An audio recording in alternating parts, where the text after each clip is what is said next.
Hey guys, welcome to my channel. My name is Dr. Tom LaHue, and we're going to be talking about one of the attachment styles today, the Fearful-Avoidant attachment style, and how it relates to Enneagram types. Because when you read the description of what this is, it does sound a little bit like some of the types on the Enneagram. For example, 4s and 6s and a little bit of 8s and maybe even some 5s and 2s and well, we're going to talk about it. So before we jump into this discussion, just a reminder, in the description below is a link to my website, tomlahue.com. I do offer Enneagram coaching. It's life coaching based on the Enneagram. So, people reach out to me for a lot of different reasons. Sometimes people feel stuck in life and they're not sure what to do next, or they're having a problem that they're trying to get help and guidance to get through, or a lot of times relationship problems, because let's face it, sometimes relationships, the people that you love the most can sometimes be the hardest to get along with. And, with things like this, with these attachment style problems, it can be challenging. And the Enneagram is a great tool to help us know more about ourselves and the people that we love so that we can have improved relationships. So I'd love for you to reach out to me. If you can do a discovery session, we can just meet one time and talk about what the Present to Life coaching program is and how it could help you. Or maybe you just want to meet one time, figure out your Enneagram type, that kind of thing. Also, I have a lot of different on-demand classes, and I've got some live classes coming up on Zoom. So if you're interested in learning more about the Enneagram and how it can improve your life, just go to my website. Lots of great stuff there. Also, on the store tab on my website is a download of these notes. So I'm looking at notes as I look at each of these attachment styles. You can download those notes for free. Just go to the store tab. There's actually a couple of different ebooks on there for free to just give you the information I'm using so that you can benefit yourself. All right, so you don't have to remember all this, write it all down. Just go download the free ebook. Okay, so let's talk about the Fearful-Avoidant attachment style. Now, there's 4 different attachment styles, and obviously the one we would all like to be is the secure attachment, where everything's great and we feel secure and we have a high value of ourselves and a high value of the other person, and there's intimacy and connection and everything's great. But the reality is that may be a long way away from all of us, and because of our past trauma and the things that happened to us when we were growing up or in other relationships, all leaves its mark and stain on our lives. And also our Enneagram types are probably contributing to these attachment styles as well. And so that's what the goal of this video is to kind of break down and introduce us to these attachment styles and then see how this might connect to your Enneagram type. So let's take a second and look at what the fearful attachment style is. This is going to be a confusing person.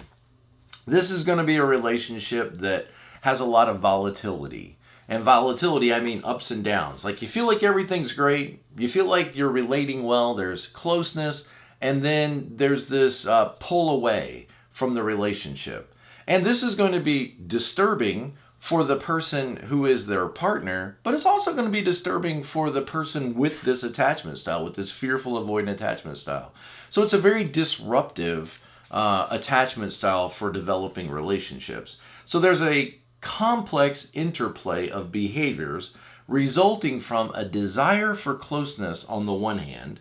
So on the one hand, you desire to be loved, to open yourself up and to receive love, to be seen and understood and cared for, to have intimacy and connection on the one hand. But then there's the other hand that is maybe having a hard time trusting that this is safe, or believes that possibly I'm going to be taken advantage of, or I'm going to have to lose some independence, or this person might turn against me or betray me or turn away from me, or I might be too much for them, or I might have to give up my true identity in order to be in a relationship with this person, and I know that I'm more than just their partner. So a desire for close relationships with, at the same time, on the other hand, a fear of getting too close to others. Like it's somehow going to obligate you in a way that you don't want to be obligated, or it's going to be an imposition on you and your space and your time, or you might lose yourself in the relationship and you need to have a very strong sense of yourself.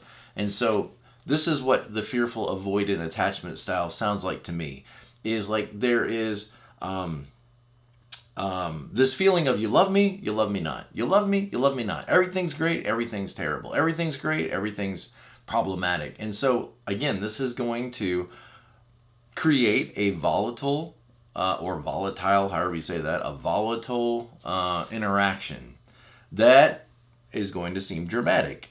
And when I say words like drama or dramatist, that's one of the names of a 4 is the dramatist. I didn't make that up.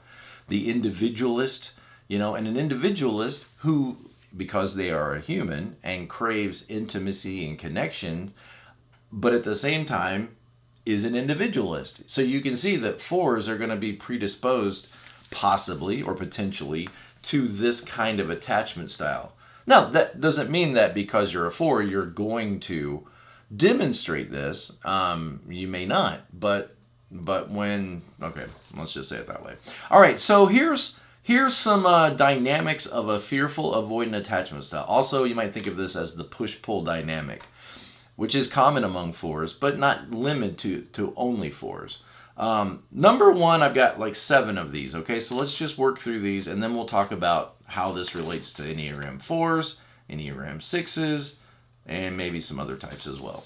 All right, so number 1 characteristic of this attachment style, fearful avoidant, is a mixed desire for closeness while at the same time remaining independent and having distance. So I already think of 5s, possibly maybe some 8s. Individuals with fearful avoidant attachment style often have conflicting desires. So let's just say the obvious is that they are somewhat of a conflicted person. And I'm not saying that's bad. I'm just saying that there's a conflict going on internally of wanting one thing while at the same time wanting the other, and then having a problem of which voice am I listening to at any given point in time. So craving emotional intimacy and close relationships, but are also deeply afraid of being hurt, being abandoned, losing their identity, being imposed upon, being betrayed, being fooled in some way. And so this ambivalence can lead to a pattern of pushing others away after drawing them close. You say, Tom, are you reading notes? Yes. Yes, I'm reading notes because notes are important. They help us stay on track. And as a 7, I need help staying on track. And like I said, you can go to my website, go to the store, and download the free ebook on attachment styles, and then you can have the notes in front of you too. Okay, so about all the types, not just the fearful avoidant, but the other 4 types as well. Okay, so a pattern of pushing others away after drawing them close, which can be confusing and painful to both parties in the relationship. Man, I can only imagine, somebody who's giving you all the signals and signs that everything is fine, and then the next day, pushing you away, being rude to you, withdrawing from you, being ugly with you. This is going to be extremely confusing. And a lot of people, let's face it, are not going to put up with this. They're just not. A lot of people in relationships like this are just going to say, that person's crazy. I can't be around them. Oh my goodness, I can't anymore. And I don't think you're crazy. I'm not saying you're crazy, but in a relationship, your partner may just, chalk it up to, this person's crazy. I can't be with them. And not really want to try to understand what's going on. And you're going to end up, of course, feeling very alone, misunderstood, minimized, diminished, all those things. And so this is, going to sabotage your relationships going forward in life if we don't catch this and acknowledge it, observe it, and then try to, in any way we can, minimize, and understand and minimize this process. Or throw a monkey wrench in and disrupt this pattern and create new patterns, which are possible. It's possible to create new patterns. I have to believe in my soul that healthy relationships are possible for you. And just because it's been difficult in the past, or you have kind of an up and down track record, doesn't mean that change is not possible. Why do any of this if change is not possible? Why do any self-help or any work on ourselves if our lives can't improve? And of course, I believe they can improve. And I believe you can be happy and well-adjusted and secure. It's not going to happen overnight, but we can take steps to move in that direction. So number 2, high emotional reactivity and instability. So here's another marker of someone with the fearful-avoidant attachment style. High emotional reactivity and instability. And so let's just key in on that word reactive. So this is a reactive person. And a reactive person is a vigilant person, always looking around. What's going to happen next? What did they mean by that? Why did they say that to me? Why did they bump into me? What do I need to do? And then just reacts or responds, a reactive type. When you think about the Enneagram, there's 3 types that are called the reactive types. 2, 4, no, I'm sorry, not 2. 4, 6, and 8. 4, 6, and 8 are often thought of as the reactive types. Responding, and sometimes responding in the moment and then maybe later regretting that response. Realizing it wasn't that strategic, it was, just a reaction. So instability. People with this attachment style may exhibit heightened sensitivity to emotional stimuli. In other words, they can be sensitive, touchy. What's another word for that? Highly sensitive. Yeah. You're going to feel like you have to walk on eggshells around these people. Leading to rapid fluctuations in their feelings and their moods. Okay, there's the volatility. And they can be very vulnerable and quick to perceive threats in relationships, 6s, 8s, which may lead them to react intensely to situations that others might feel like are minor problems. So this is somebody that is highly reactive and, very emotionally responsive. And sometimes the best thing to do is nothing.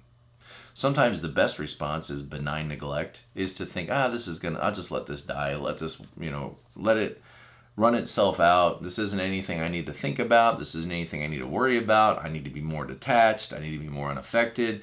And in a real relationship, there's always going to be some element of that has to be present, of just ignoring things, of just saying, I'm not going to chase every rabbit.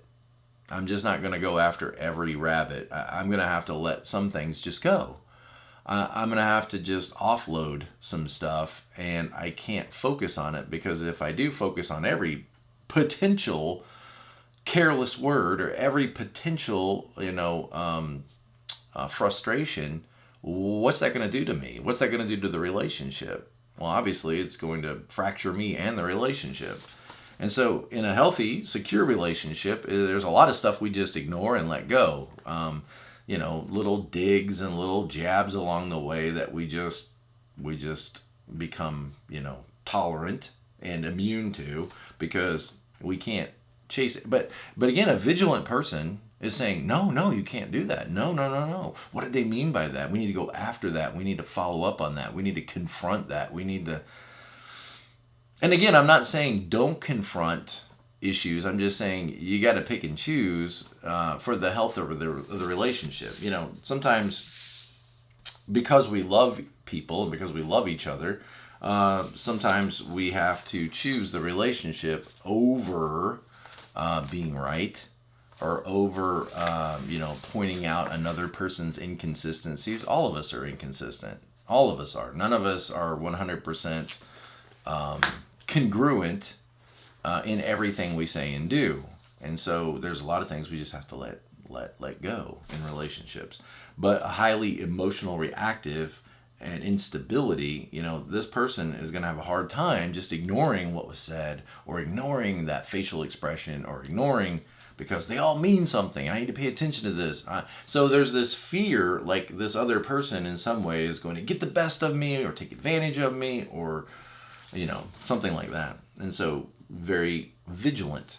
Number 3, past trauma and negative experiences. I don't say enough in my channel about trauma. But maybe I should spend some more time thinking about that, because trauma does affect us. It gets stored up and affects us. It's interesting. There's even been studies done on trauma that has been done to your ancestors. How through, what is that called? Epigenetics. That trauma done to our ancestors, people we don't even know, great grandparents and such, the trauma that happened to them can get passed down. It's interesting. I don't know. It's an interesting theory. All right. So if you've had unstable relationships, then you're expecting unstable relationships. That's the idea. And maybe intimacy in your life as a child equaled pain. And so you would move in close to the people that were supposed to love and take care of you, and they weren't stable. They were unstable.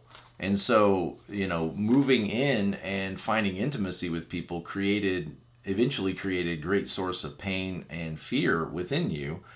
And maybe you were taken advantage of, or maybe you weren't treated fairly or properly, and or were abused. And so in the brain, then what happens is you might associate intimacy with pain, or intimacy and vulnerability with pain. And so there's this trauma that maybe it hasn't fully been dealt with, because let's face it, who wants to deal with that? But it's still having an effect in your ability to connect and make relationships going forward. So past trauma and negative experiences from unstable relationships in the past could be greatly affecting your relationships now and going forward. All right, number 5, self-protective withdrawal.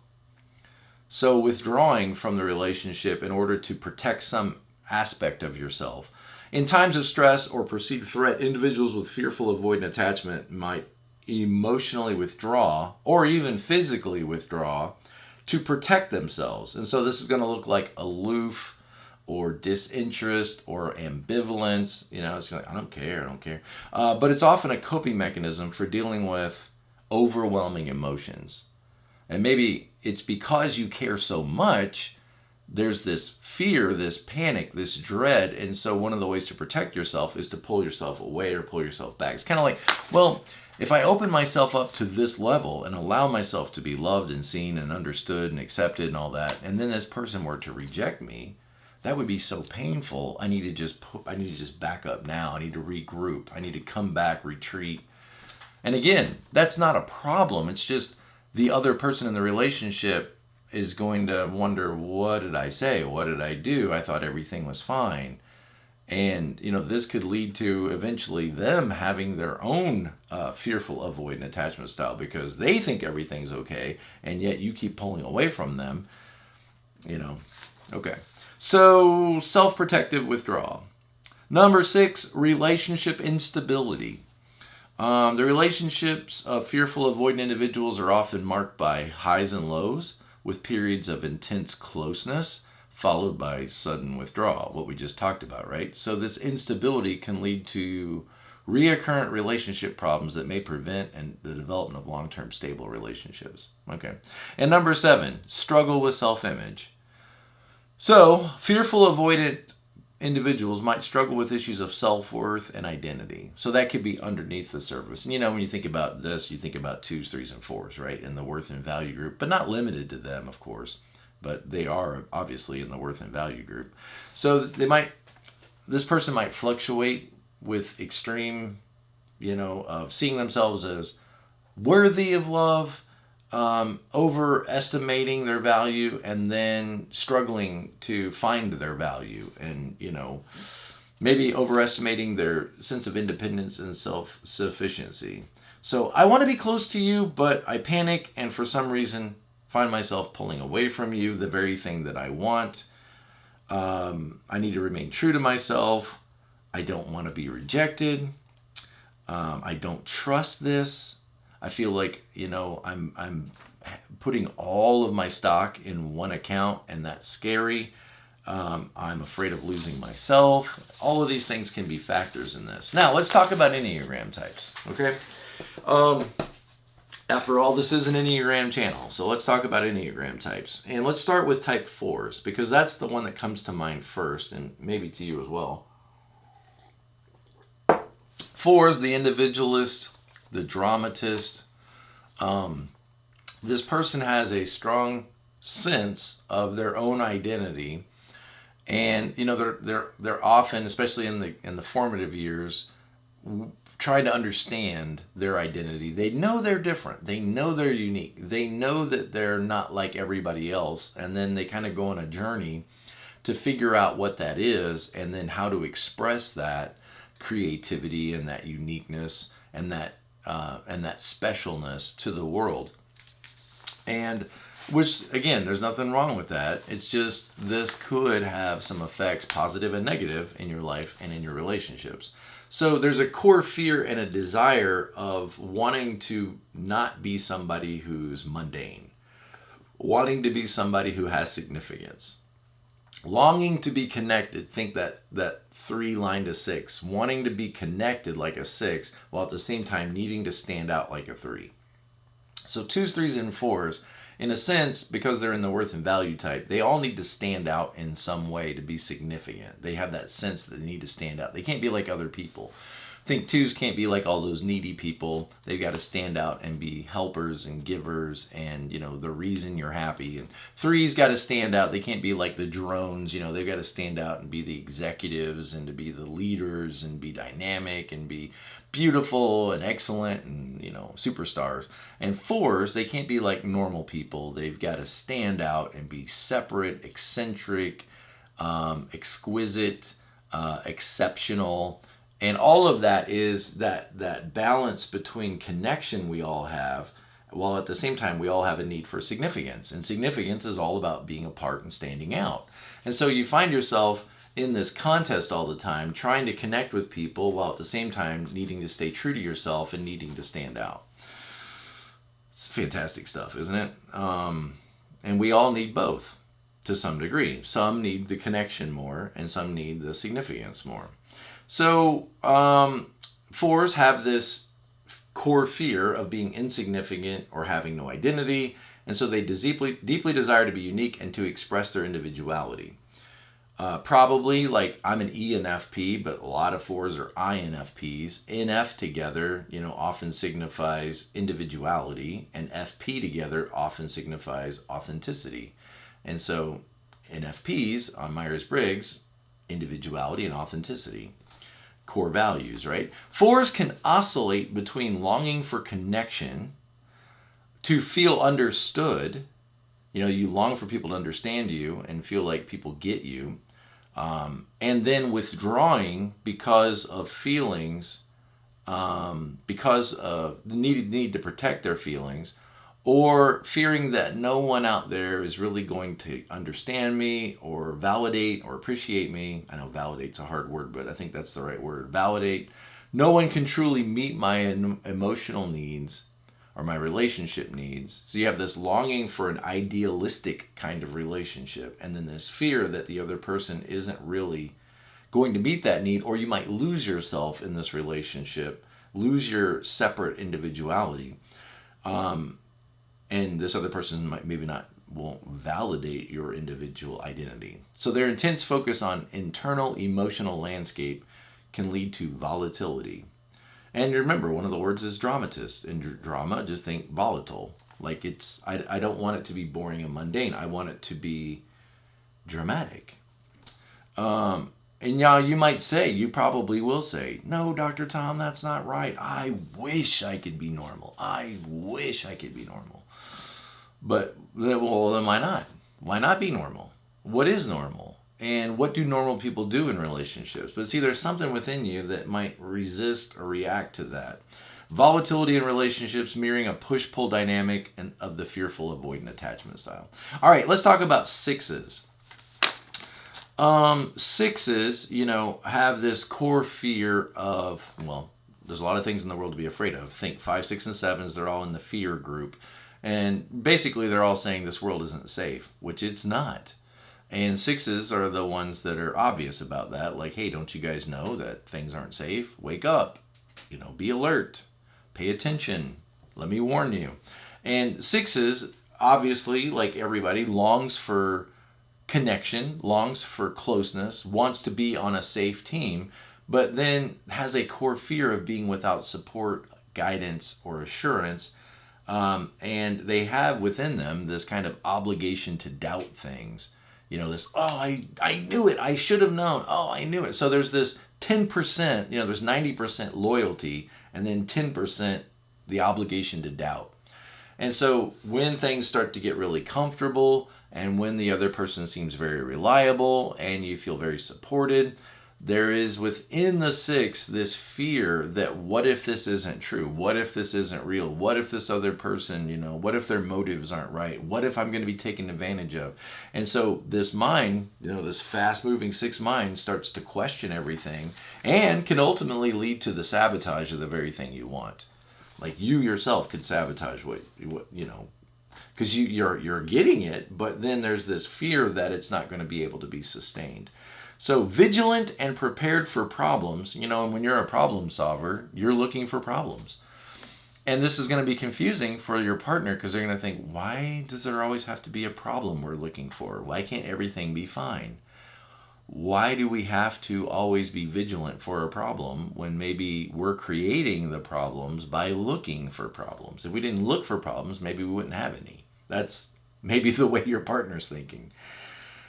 All right, so 6s can demonstrate fearful avoidant behaviors as they deeply desire safety and support, but at the same time often distrust other people, their intentions, and their reliability. Will they really be there for me?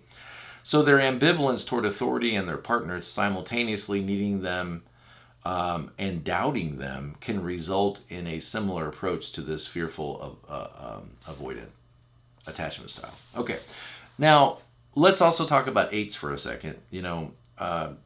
8s, you might say, have a core fear of being controlled by others, opening myself up, making myself vulnerable, only to find out this person really isn't my friend. They really aren't for me. And one of the ways to describe the sin of lust is loyalty to oneself. And an 8 might be wondering, is this person really going to be loyal to me? Leading them to assert then control and strength to protect themselves and maintain their independence. And then that's going to push back, of course, the person that they're in relationship with.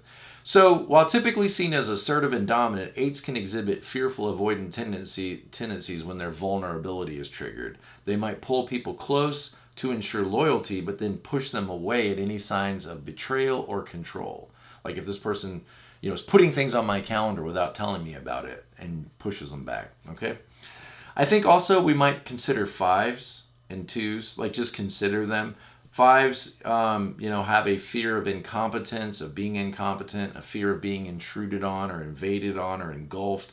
And so this could maybe cause them to have a reluctance to forming close bonds. Is this person really worth the problem being in a relationship will cause me? And they might have a fear of being dependent, a lack of privacy, and this could all contribute to them having strong boundaries and, them pushing you back or pulling away from you and isolating and withdraw. The defense strategy of a 5 is isolation. And so you may feel like everything's close, everything's connected, and then they just disappear and isolate from you. Go back to the little hermit cave, where they're working on their spells to cast out dragons.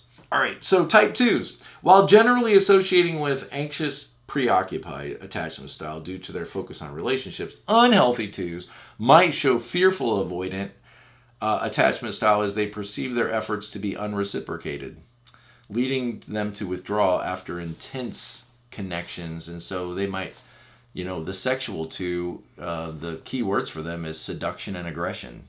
Seduction, aggression. Seduction, aggression. What does that sound like? It sounds like fearful avoidant attachment styles. They come close and then aggression, and then seduce and then aggression. So you may even see this with some 2s as well. All right, so what do we do? What do we do? Well, let's pray about it.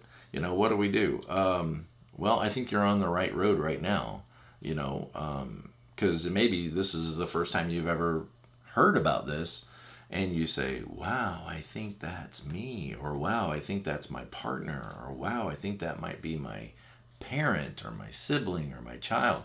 I think the first thing is, just being aware that there are these issues and that these things could be sabotaging, you and your relationships going forward. But more help to come. More help to come as we continue this study and as we continue our work together in our little laboratory of life enhancement, of happiness and joy, of life improvement as we continue to work through these things together. Thank you guys for watching this video. I hope it's helpful to you. Thanks for your comments, your likes, your subscribes. I appreciate all that. And as always, be present to life. I'll see you next time.